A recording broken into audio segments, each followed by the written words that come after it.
રાજકોટમાં બાગેશ્વર ધામના ધીરેન્દ્ર કૃષ્ણ શાસ્ત્રીના દિવ્ય દરબારને લઈને મોટો વિવાદ ગરમાયો છે। દરબાર દરમિયાન બાબાના આહવાન પર મહિલાઓ અને પુરુષો જાહેરમાં જ ધૂણવા લાગ્યા હોવાના વિડીયો સોશિયલ મીડિયા પર વાયરલ થતા ભારે હોબાળો મચ્યો છે। આ દરમિયાન એક મહિલા પર કથિત પ્રેત આવ્યું હોવાના નામે તેણે આસપાસના લોકો પર હુમલો કરી દીધો હતો।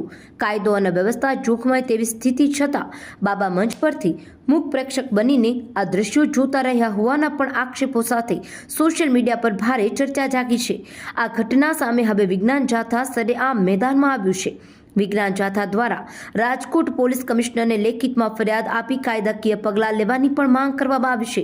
સંસ્થાનું સ્પષ્ટ કહેવું છે કે ધૂણવું એ કોઈ દૈવી પ્રક્રિયા નથી, પરંતુ એક માનસિક બીમારી છે। વિજ્ઞાન જાથાએ આ સમગ્ર મામલે કાળા જાદુ નિવારણ ધારો 2024 હેઠળ કડક કાર્યવાહી કરવાની પણ માંગ કરી છે।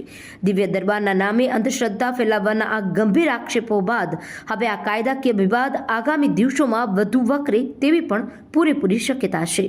આપના પોતાના પ્લેટફોર્મ લલકારને લાઈક કરો, ફોલો કરો, સબસ્ક્રાઇબ કરો અને શેર કરો।